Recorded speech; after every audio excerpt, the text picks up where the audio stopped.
नमस्कार मित्रों। जैसा कि आप सब जानते ही हैं कि अ, पूरे विश्व के साथ भारत भी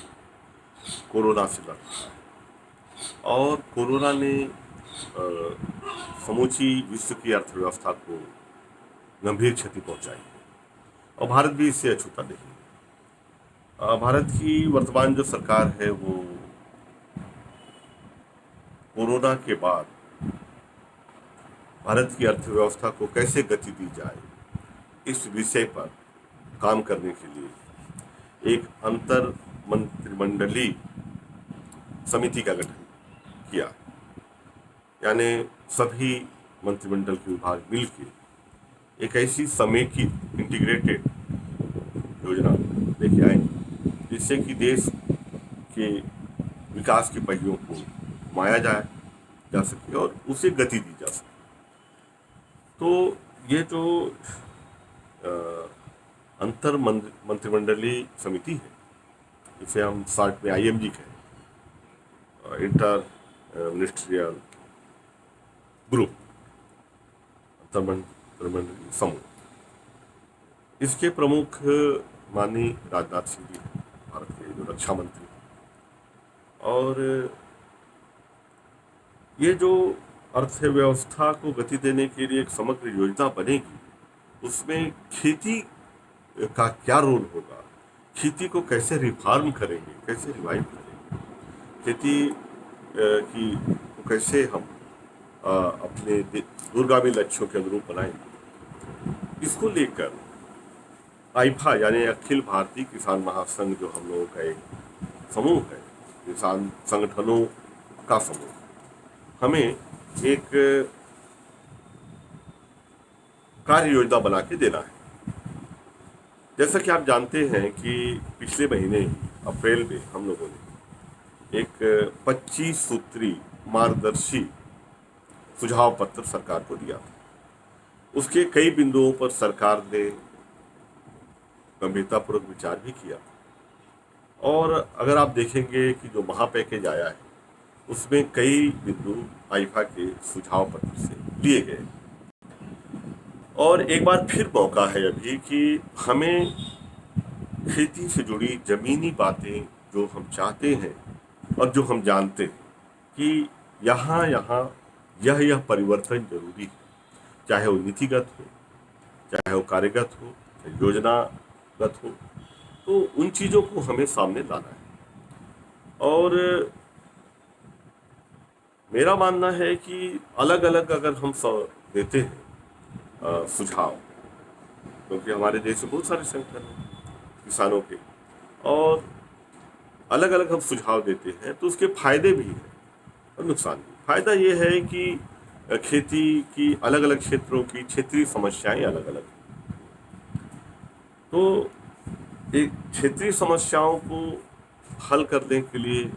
राज्य सरकार के लिए ज़्यादा सुविधाजनक होता है। हम जो राष्ट्रीय मुद्दे हैं खेती से जुड़े, चाहे वो उत्पादन से जुड़ा मुद्दा हो, चाहे विपणन यानी मार्केटिंग से जुड़ा मुद्दा हो, स्टोरेज से जुड़ा हो, प्रोसेसिंग से जुड़ा हो, उसके जो कानून वर्तमान में हैं उनमें किसानों को क्या दिक्कतें हो रही हैं, चाहे वो निर्यात से जुड़ा मुद्दा हो, मैं बोल रहा था, या जैविक खेती का हो या जैविक प्रमाणीकरण का हो और सर्टिफिकेशन का मुद्दा हो, इन सारे मुद्दों पर जो व्यवहारिक सुझाव है, सलाह है, वो हमें इकट्ठा करना है, क्योंकि वर्तमान परिस्थितियों में हम सारे लोग इकट्ठा नहीं हो सकते। तो सबसे बढ़िया माध्यम है कि हम व्हाट्सएप, ईमेल, टेलीफोन, मैसेंजर के जरिए जुड़ें और अपने अपने सुझाव लिखित रूप में बिंदुवार हम प्रेषित करें। मुझे यह बताते हुए आप सबको बड़ी खुशी है कि पिछले दिनों में देश के विभिन्न क्षेत्रों से बहुत अच्छे सुझाव आए। मैं कुछ उदाहरण भी देना चाहूँगा। शिवराम चौधरी जी ने बड़ा अच्छा उदाहरण दिया, हरियाणा से कुछ आए, डागी जी ने, बालमुकुंद डागी जी ने भी सुझाव अच्छे दिए, विनय ओझा जी हैं दक्षिण भारत से, कर्नाटक से, उन्होंने बड़े अच्छे सुझाव दिए, उड़ीसा से सत्यजीत जी हैं।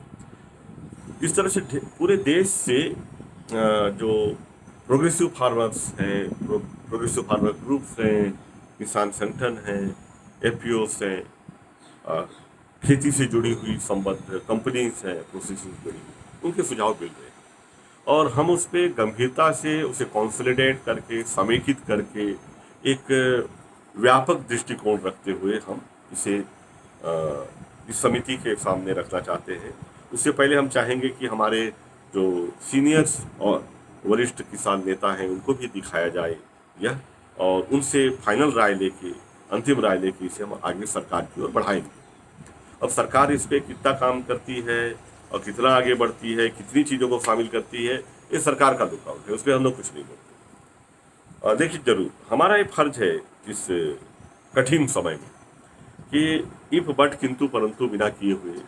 जो जो हमारे अनुभव है, जो हमारे किसान समूहों के, किसान संगठनों के, प्रगतिशील समूहों के खेती को लेके और खेती के विभिन्न आयामों को लेके, खेती से जुड़े जितने अन्य उद्यम हैं, जैसे कि मैं एक एक का जिक्र करने के बजाय मैं संक्षेप में बोलूँ, पोल्ट्री है, टशर है, रेशम पालन है, मछली पालन है, डेयरी है, हॉर्टिकल्चर है, मसालों की खेती है, जड़ी बूटियों की खेती है, हर्बल फार्मिंग है, एरोमेटिक्स प्लांट्स की फार्मिंग है, और भी प्रॉन कल्चर एक अलग सेगमेंट आया। इस तरह से ढेर सारे सेगमेंट है खेती से जुड़े। और क्योंकि भारत इतना विविध देश है, बायोडाइवर्सिटी की हमारे पास विविधता है, जैव विविधता है, जलवायु विविधता है, तो हम विभिन्न तरह की खेती कर भी सकते हैं और इसमें अलग अलग मद के लिए अलग अलग सुझाव भी आएंगे। तो मैं चाहूँगा कि हम एक ऐसा दस्तावेज इस कोरोना काल में तैयार करें जो आने वाले दिनों में इस देश की अर्थव्यवस्था को खेती के जरिए गति दे, रोजगार दे, निर्यात में देश को बल दे, विदेशी मुद्रा ले आए, और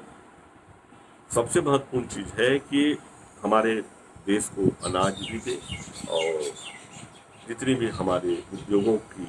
रॉ मटेरियल की आवश्यकता है उसको भी पूरी करें। तो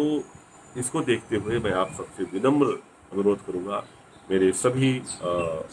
के जो साथी किसान संगठन हैं जिन्होंने कई दशकों से जमीन पे काम किया है, खेती को नज़दीक से देखा है, किसानों की समस्याओं को नज़दीक से देखा है, समझा है, उन सभी से मेरा निवेदन है कि अपने सुझावों को, अपनी योजनाओं को अ, बिंदुवार भेजें, लिख के भेजें, जिससे वो दस्तावेज रहे। हम कोशिश करेंगे सबको समावेशित करें और हम साथ में कोशिश करेंगे कि उन सभी संगठनों का, उन सभी साथियों का जिनका हमें इसमें सहयोग मिलता है, उनका भी हम दस्तावेजीकरण अलग से करें और उसके भी हम हमेशा के लिए संजो के रखें कि किन किन लोगों ने इसमें भाग लिया। तो ये समझ लीजिए कि एक तरह से अगर कोरोना पे लंका विजय करना है, कोरोना विजय करना है, तो हम पुल बांधने जा रहे हैं, इसमें हर किसी का योगदान चाहिए।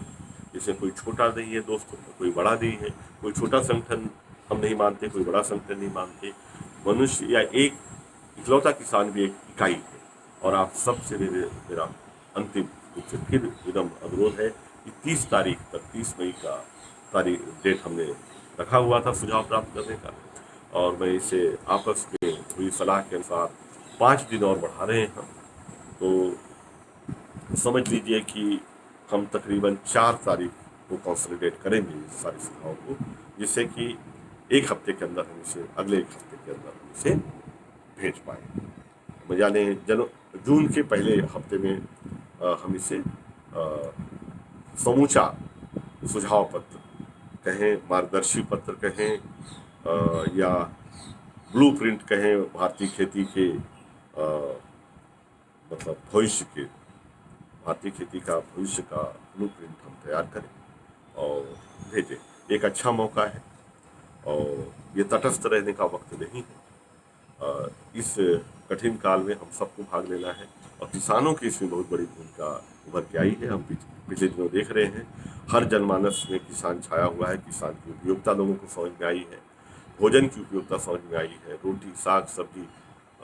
ये सारी चीज़ें शरीर के लिए कितनी जरूरी है। आयुष को समझ में आया है कि जड़ी बूटियाँ कितनी जरूरी है इस मनुष्य जाति को बचाए रखने के लिए, और पूरे विश्व को समझ में आया है कि किसान कितना महत्वपूर्ण है। तो जय किसान, जय भारत, नमस्कार।